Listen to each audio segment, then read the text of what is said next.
Well, I'd like to go ahead and welcome you to the very first episode of Lance Geeks Out, and today I wanted to go ahead and talk about one of the things that's kind of been bugging me. I just recently watched the Batman v Superman movie, and I've heard so many bad things, so many people talking bad about the movie, and one of the things that stood out to me is that the movie wasn't near as bad as everybody was saying. There were some certain points of the movie that I think kind of went beyond the scope of what DC had actually intended with the Batman and Superman franchise. Certain points such as Batman allowing or marking people to be killed once they get into prison, or in one of the fight scenes near the end of the movie, Batman was actually fighting a couple guys, and there were some hits there that could not possibly have caused or allowed anybody to survive the aftermath. But what I'd like to do right now is, first I want to go ahead and let's go ahead and watch the trailer. Master Wayne. Thermal imaging is showing me 24 hostiles on the third floor. Why don't I drop you off on the second? And that's the point that I'm talking about. That's the final fight scene right there.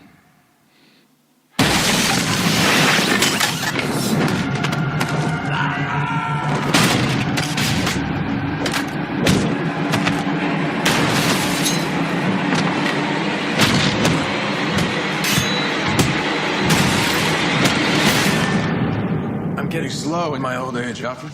Even you got too old to die young, not for lack of trying.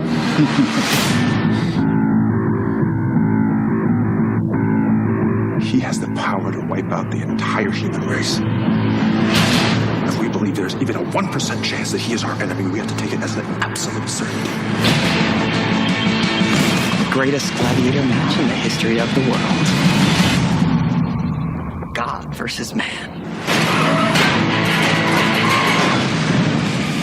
Day versus night. You're psychotic. That is a 3-syllable word for any thought too big for little minds.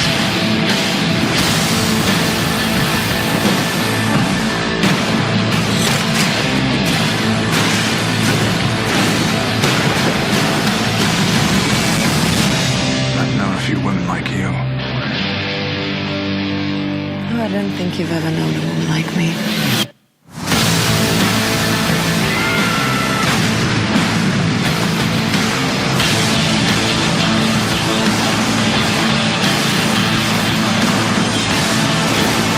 The oldest lie in America is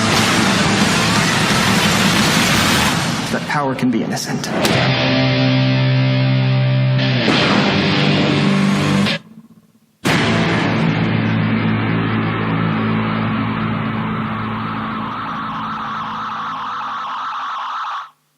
All right, so that was the trailer, and I'm pretty sure everybody's already seen it, or anybody that's watching this has already seen the movie, most likely. So yeah, what I wanted to talk about, there's a couple points in the movie that I think a lot of people need to pay attention to. There's certain plot points. There's one scene where Batman actually walks by the suit of Robin that he's obviously got enshrined inside a thing of glass. It's got bullet holes all over it, and written in spray paint, what looks like a yellow spray paint on top, are the words, "Ha ha ha, the joke's on you." And this is obviously a mention from the Joker to Ben Affleck's Batman. This would be a reference to the old DC comics from 1987, I believe it was, Death in the Family, in which the second Robin, Tony Todd, is actually murdered by Joker. This was one of the most pivotal points in the Batman universe, one of the most memorable ones. And they obviously threw a huge homage to that comic book by including that uniform, or the costume of Robin sitting inside that glass cage. One of the things that you need to remember is that I think in this movie what we're looking at is we looked at a transformation of Batman from the non-killing, weapon-using person from prior to the death of Tony Todd to the current one that we have sitting there right now. there's obviously been some major turmoil in his life, and I think this is what's caused the kind of downfall in Batman, the one where it doesn't matter if life or death or anything else affects anybody, and this is one of the reasons why he goes after to actually kill Superman in the movie, and so yeah, that's one of the major points. Anybody else who knows anything about the Batman universe, there's several major talking points in this, including the origin story when you see Martha and Thomas Wayne walking down the alleyway with Bruce Wayne. You see them approached by a mugger. You know, he pulls out the gun, and then everything kind of goes into a slow motion sequence, and then Thomas Wayne kind of holds the two back, and he reacts and moves forward, which caused the robber to actually fire. A lot of people are actually saying that this is completely, against everything that they know, because, by doing that, it made us seem like Thomas Wayne was the reason why the mugger actually shot. But if you pay close attention to the scene, I think the mugger was going to be shooting them anyway, because the mugger then shoots Thomas Wayne, who falls to the ground, and then he moves the gun over to Martha Wayne. And at the point where the gun is actually underneath the pearl necklace that she's wearing, and the pearl necklace is actually behind the hammer of the automatic pistol that he's holding, and they made sure to show this because one of the key points of any of the origin stories of the Batman story is that it was the pearl necklace that ended up being broken. Those beads or the pearls ended up falling onto the ground, and so this is exactly what this one is really highlighting. And so the robber, I think he was planning on killing them to begin with anyway. And so he brought the gun over and pointed it at Martha, who then reacted. The necklace ended up on the back of the pistol. And then they kind of show the reverse scene, and then you just hear the gunfire, and then the iconic pearls falling onto the ground. And you see, a lot of people are saying that this was all perpetrated by Thomas Wayne by reacting out and reaching out toward the mugger. But I do not agree with this. I think a lot of people are really confused. I think they find that the 1989 Tim Burton origin story to be the actual origin story of Batman, but Tim Burton, you got to remember, took a lot of liberties in the entire Batman story. The origin story that you see in 1989 was really bastardized, and I don't mean that in any kind of way. They took the basics of the whole thing. But that whole, have you ever danced with the devil in the pale moonlight? That whole thing was just, it went beyond the scope of anything that had actually been seen before. And it tried to create what I almost think a background story for the Joker, which does not need to happen. You do not need to know the background story. The more that or let's say it this way, the less we know about the Joker, the better it's going to be.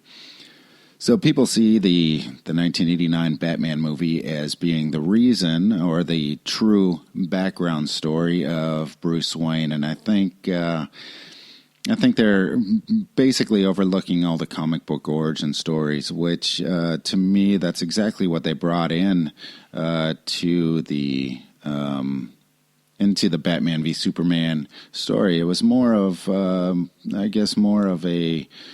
realistic version of what would have happened, and it was more of think about it. If somebody's holding a gun at you and you're trying to protect your family, you would definitely rush at them, and I can definitely see that Thomas Wayne would have done that, and I think that it was the correct thing to do, was bringing that into it. The second thing I want to do is I want to go ahead and talk about Henry Cavill as Superman. I'm not a fan of either one of the Superman movies. I mean, they're not bad, don't get me wrong. I'm not going to go out there and purposely go see the next one, which is right now the working title is Man of Steel 2, but I'm not going to go out of my way and go actually see it. So that's not going to be my point. On the flip side, if I would actually go into the theaters to see Ben Affleck's version, the one that he's currently working on, writing, producing, directing, and starring in, the standalone Batman movie, which is coming off the coattails of the Batman v Superman. But I think there's a lot of things that they're trying to do that just don't make sense on the entire Superman line of story. Just some things that just don't make sense. However, the Batman story seems to be working very well. And to me, honestly, I think Ben Affleck as Batman is one of the best things that's ever happened to the entire story. Yeah, sure, Christian Bale during the Dark Knight trilogy, everybody considers that to be one of the greatest Batmans that's ever been made. I tend to agree with that. I am not a fan of the 89 all the way up to Batman and Robin. There were so many things that were just so wrong with those movies. They just didn't make sense. Tim Burton's vision on Batman was completely his own. And if you look at the entire storyline of Batman Returns, the follow-up to the original 1989 Batman, you see a lot of really bad plot lines that are in there. I mean, we didn't really need to have an entire story of the Penguin trying to kill off every child in Gotham, which, if you pay attention to the story, that's exactly what he's trying to do. It's an entire, wipeout of the entire children in Gotham City, and that's exactly what it was. There were so many undertones and so many things inside both of those movies that just did not need to be there. So I think in the end, I think that's exactly why he ended up stopped playing Batman, and it started going through the whole conglomeration of all the different ones from Val Kilmer all the way up to George Clooney. So anyway, to get back onto this, I think there's so many things that a lot of people need to realize that are taking place inside the Batman v Superman story, including Doomsday coming in at the end. At first, when I saw Doomsday, I didn't think Doomsday was very much like the comic book itself until after one point when he gets extremely irradiated and the bones start coming out of his face and his forehead. And I was like, oh, okay, there it is right there. That's Doomsday that I know from the comic books. You got certain other things that are going on at the same time, including what could almost be described as the origin of Justice League. I know it's not going to come until the Justice League movie, which I believe comes out in 2017, but you can actually see what ends up being the first Justice League fight, which is Batman, Superman, and Wonder Woman versus Doomsday. And I think they did their whole Doomsday fight extremely well. Seeing Wonder Woman just sit there and, kick ass throughout the whole thing is one amazing fight scene. So anyway, yeah, the one downfall, I think, of the entire Batman v Superman, everybody loves Lex Luthor. He's calculating, manipulative. He's extremely planning, and he's always like 20 steps ahead whenever he gets an idea and moves forward. The Lex Luthor that we see in Batman v Superman, played by the great Jesse Eisenberg, who I love him as an actor, I don't see that Lex Luthor eventually becoming president of the United States. Correct me if I'm wrong, I don't think Lex Luthor actually ever went into jail.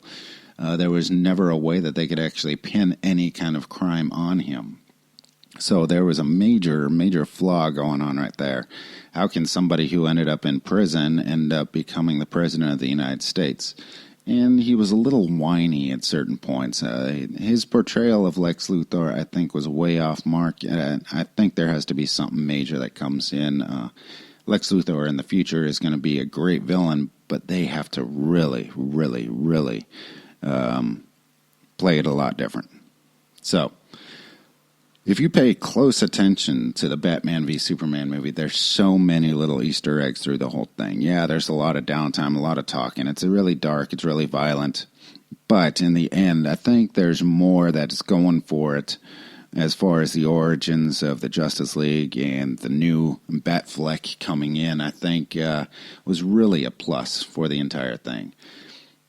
So what we need to do is we need to sit back and relax and actually pay more attention to the storyline that you see there. And if you know the comic books, you can start pointing out all the different things that are going on inside the movie. Let's not just sit there and tear the movie apart for what we see in the theaters and it's not what we were expecting, but actually pay attention from a fanboy point of view. I think once you actually do that, you'll actually have a much better, enjoyable time while you're actually watching the movie. It's not a bad movie.